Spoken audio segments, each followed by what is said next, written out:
I was just remembering the story of Tina Turner, who was told to fuck the microphone when she was singing, when she was with her poisonous husband. And I can never look at microphones without thinking about that story, and how one day she just said, "I'm not going to do it anymore." It was just too much. This is a talk which was, has a lot gone into it with Simone Watson, who's my partner in these matters.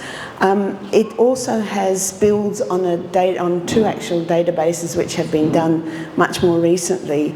I'll just give you the history of the work that I did with Simone in just one second. And one of the databases is men, obviously, men prosecuted for sexual assault of women in prostitution, either in the course of prostitution or women who worked in the prostitution system. And the other database is one on sex dolls and questions about consent in relation to those. I just wanted to begin also, as you usually do in such circumstances, that we do live and work on unceded land, and here in particular I want to acknowledge the wrongs and the sorrows of a long history of sexual violence and exploitation of Indigenous women, which scars this land, but is yet to be truthfully understood as part of Australian genocide. One of the things that I think is important about that is that even though we can find a scattered number of cases, of court cases where people have been, mostly men, again, have been prosecuted successfully for sexual assault, and killing of Indigenous people in Australia, I've yet to find a case which deals with prosecution, even an unsuccessful prosecution for sexual assault, which is shameful. I wanted to give just a little bit of a history of this. A little history of this, of how I came to write this as well. And a much earlier version of this paper was presented in March 2023, last year, as a submission to the Commonwealth Inquiry into current and proposed consent laws in Australia. It's a Constitutional Affairs Committee inquiry. Our central recommendation was that the committee take seriously the necessity of explicitly including prostitution in any consideration of the framework of sexual assault laws in Australia, including involving the prostitution system within a human rights framework as a form of gender inequality, sex inequality, of violence and coercion against women in particular, and of sexual exploitation. When the Constitutional Affairs Committee considered this question, it invited submissions. I've been through all of those submissions. I can't say I've read them all with the same attention, but I've gone through all of those, and not a single one mentions the question of consent in prostitution. What it does, therefore, is it leaves behind the women who are most at risk of systemic sexual assault and who are most in danger of their wrong and injuries being ignored, and in fact, in many cases, mocked and laughed at. There's nothing like a rape joke that involves a woman in prostitution. A former Chief Justice of Australia used to tell a joke about this at parties and dinners that he was invited to around he died recently, a Catholic and the former Chief Justice. Nothing as funny as a rape joke involving a woman in prostitution.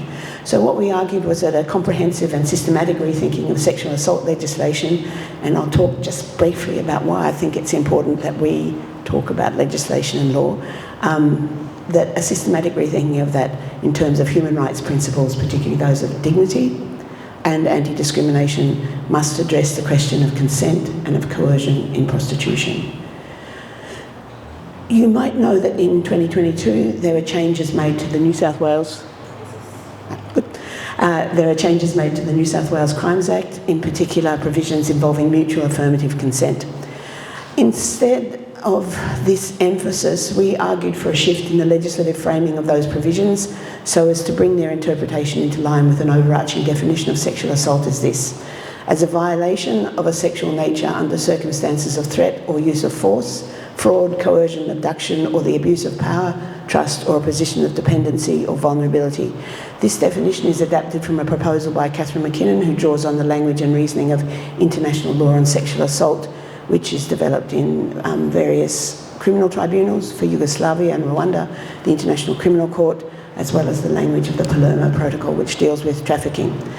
We argued that understanding and recognition of free consent should be not only a matter of actions and words, speech acts, we need also to acknowledge the background conditions within which sexual power and preferences are formed, and performed, and in particular the way in which women are marked as a class and are socially and culturally designated with the status of legitimately accessible to male sexual entitlement.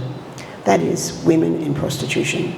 That without understanding that and without building an understanding of that into the law on consent and sexual assault, we have left women behind. Survivors, survivors of prostitution draw attention to the fictive nature of the consent that's often involved as underlying prostitution. So just before I leave the last one, you'll notice we don't talk about consent in there. And I'll hope that I get to a point where I can say why that's important as well. Survivors of prostitution tell us and inform us that agreement, and we need informing, and especially jury members on sexual assault trials need informing. They agree that agreement on payment for sex cannot be considered as free consent. Any such agreement does not displace the coercive consent of the coercive context of the prostitution system in which individual transactions take place. In the case of prostitution, money or other forms of payment form the initial and the framing coercive element, but not the only one. What is purchased in prostitution transactions is not sex. People often say to me, or I often ask people, what's bought and sold in prostitution? And they say, they look at you funny, like, sex. And it's not sex. Sex is not the right answer. You pay for the temporary, among other things, you pay for the temporary suspension of a woman's desire not to consent, and that's coercion. So coercion of the context vitiates any ostensible expression and affirmation of consent in prostitution. The problem of sexual consent achieved by payment, and in particular payment within the global prostitution system, is a blind spot, a thoroughly blind spot in popular and academic discussions of sexual consent. A system of payment for sex constructs a framework of coercion and consent which vitiates the very conditions of any kind of free consent. I also think that the payment in prostitution is kind of like a hush money, you know. Don't let me do this, but I'll pay you money so that you don't tell anyone, especially not the police or the law. So this form of systemic coercion is exacerbated, of course, by the highly gendered sex structure of the prostitution system as a network of asymmetrical relationships between prostituted women on the one hand and buyers and pimps. On the one hand, you have the extreme vulnerability of women, which is not their vulnerability by nature or by character, but the vulnerability that is assigned to them by this system. On the other hand, you have a heightened form of male entitlement to access women's bodies. A discussion of sexual consent, just to finish here, that does not comprehensively include the prostitution system and explicitly in its deliberations leaves women behind. There is a widespread cultural illusion, which is really a delusion, I think, of the distinctness of sex in prostitution from normal sex, which both reflects and reinforces the illusion of the distinctness of women in prostitution, and that what that word stigma is trying to get at but doesn't do. The stigma of prostitution is often balanced by the glamour of, by the supposed glamour at least, of prostitution, but what that stigma is not the word to capture that. What we need is a word which designates the extreme danger in which women are. The distinction between normal and prostituted sex risks leaving those women behind who are most vulnerable. In other words, to continual and approved systemic rape in prostitution. Now, law can't do everything, of course. We know that, and in fact, law can sometimes and often work against us. But I would strongly advise people not to turn away from the possibilities of law in addressing prostitution. On the basis of human rights perspectives and treaties if I can go to the next slide, these are our two recommendations. And Anna asked me to make sure that I had recommendations, and these are the two main ones in terms of proposals. An explicit clarification in all legal statements on sexual assault, that's in law, that a person accused of sexual assault of any kind or degree can't raise a consent achieved by payment of a monetary sum or in the course of a commercial transaction as a defence. And you might kind of say, well, how is that a defence to a charge of sexual assault? I just wanted to, because I think I'm going to run out of time, I just wanted to skip to the very last slide.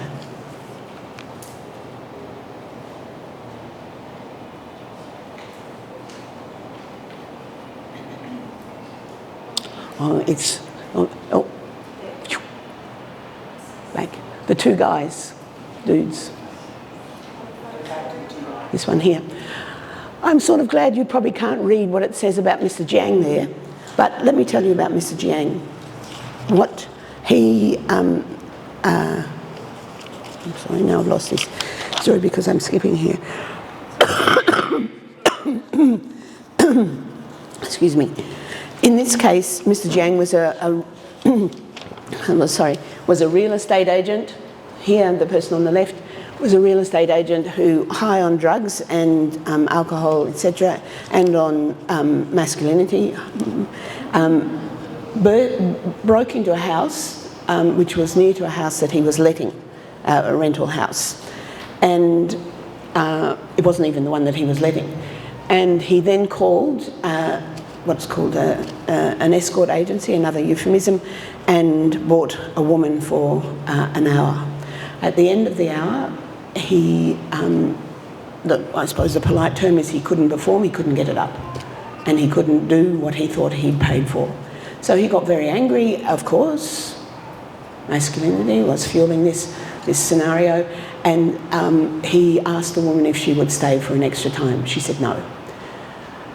Instead of saying, well, yeah, whatever, he said, as a normal person would do, a woman would do, if they were in that situation and had been refused or were unable to do something that they'd agreed to for some reason or other, not that most of us would be in that situation, but he then put a sponge in her mouth, taped her across with masking tape, used some heavy-duty wire to handcuff her hands, and then anally, vaginally raped her and digitally raped her, so penetrative sex with his penis, rape with his digitally, and also did other indecent acts on her. When she was able to escape, which she escaped without her clothes, the police were shocked. The police were shocked because they thought that this was a case of high-level torture. They had to use cutting bolts to cut the electrical wire off her hands. When he was taken to the station, and the police again were shocked, and I believe in this case that they were genuinely shocked, that he was taken to the magistrate the next day, and the magistrate said, I'm going to refuse you bail because this is such a high level of torture that I can't possibly let you roam the streets. In that case, Mr. Jiang was charged with 7 charges. One of the charges, there were, as I just explained before, the charges that he was up on. There was also that he had thrown her mobile phone, and he had also accused her of stealing drugs from him, and he threw her purse in the bin along with the mobile phone.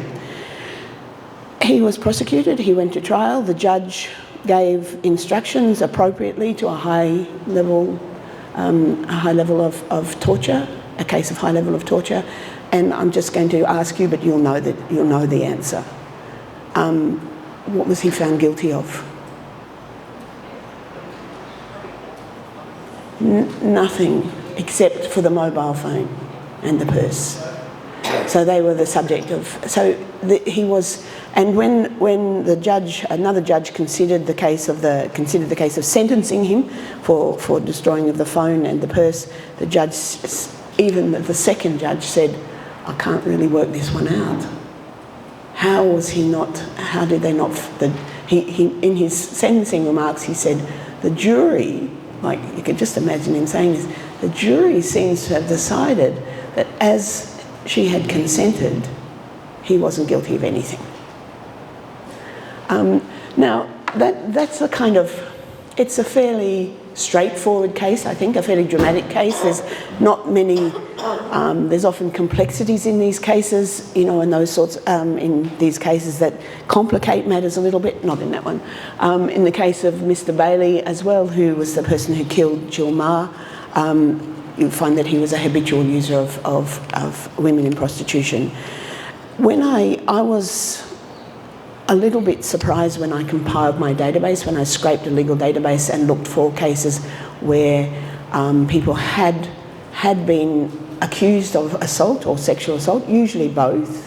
One, for example, in a brothel, so where the person was safe and off the street and protected by the brothel owner, and conditions, there were occupational health and safety conditions written on the wall, etc. And he had attacked the woman because she had insisted that he wear a condom.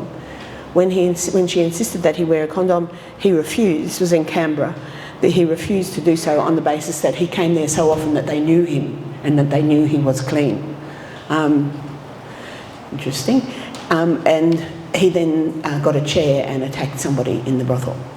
Again, I mean, I would ask you the question, what do you think he was found guilty of? Just assault the chair. We know, and I'm not, this is, I know why people are sort of, why I'm not always quite as serious in presenting it, because it does seem so ludicrous. And the embarrassment we feel and the shame makes us sort of wonder what kind of reaction that we should have. So I'm not worried in those ways about people having inappropriate reactions. But in that case, it was clear only from the sentencing remarks again and his appeal that there were 7 charges that had not been pursued. And I don't know what those charges were, but I do know. I know that they were sexual assault. I know that it was possible to charge and prosecute successfully and sentence somebody for assault on a woman. Even a prostituted woman can be a victim in those circumstances. But I know that it's those 7 charges related to sexual assault. And in that case, I think it's a little bit like the Sherlock Holmes story of the dog that doesn't bark. We know what it is because it doesn't show. So an objective of our submission and an objective of our writing in this area is to understand a way in which we could, and in this case it's mostly juries who make these decisions, understand a way in which juries can see that consent is not cannot form a consent. Is that 5 minutes or 2 minutes? About a minute. Okay. So the point that we draw on in dealing with these cases then is, and I'll just go forward to the beginning again and to the two recommendations. Our 2 recommendations. One is that an explicit legal formulation, an explicit clarification in all legal statements on sexual assault that a person accused of sexual assault or in any kind or degree can't rely on a consent achieved by payment of a monetary sum or in the course of a commercial transaction. And second, this gives more bite to the proposal, is that we need an explicit legal formulation of a civil action for sexual assault committed in the context of the prostitution system and associated forms of exploitation. This would involve, for example, people who are either directly committed or were complicit in the act. That proposal takes as its model a model that's used in Illinois in the United States called the Illinois Predator Accountability Act. I won't go into that because it's probably pretty obvious from what the name of it is. all of this thinking comes from various cases, particularly overseas cases, which of course are not necessarily precedent in Australia. But the point that we draw from the guidance provided by international law is not a denial of the importance of consent, but it's to draw attention to the way in which a context of inequality, and I will, inequality of standing in sexual encounters is mobilised, such as to make these encounters themselves into occasions for the further unfolding of inequality. Here, just to finish, if I could just do 1 second, and I obviously haven't got very far, we would see prostitution as a form of discrimination. Again, probably not the most obvious way to see things, but if you look at the definitions and understandings of discrimination in, for example, CEDAW, the Convention for the Elimination of All Forms of Discrimination Against Women, it talks about any distinction, exclusion or restriction made on the basis of sex. Sex is still there and it's never going to leave, which has, if I have my way, which has the effect or purpose of impairing or nullifying the recognition, enjoyment or exercise by women, irrespective of their marital status, on a basis of equality of men and women, that they would share human rights and fundamental freedoms in the political, social, economic and other spheres. An expression of consent that's born of vulnerability, of powerlessness, of poverty, of coercion, doesn't indicate the free consent of citizens in a democracy.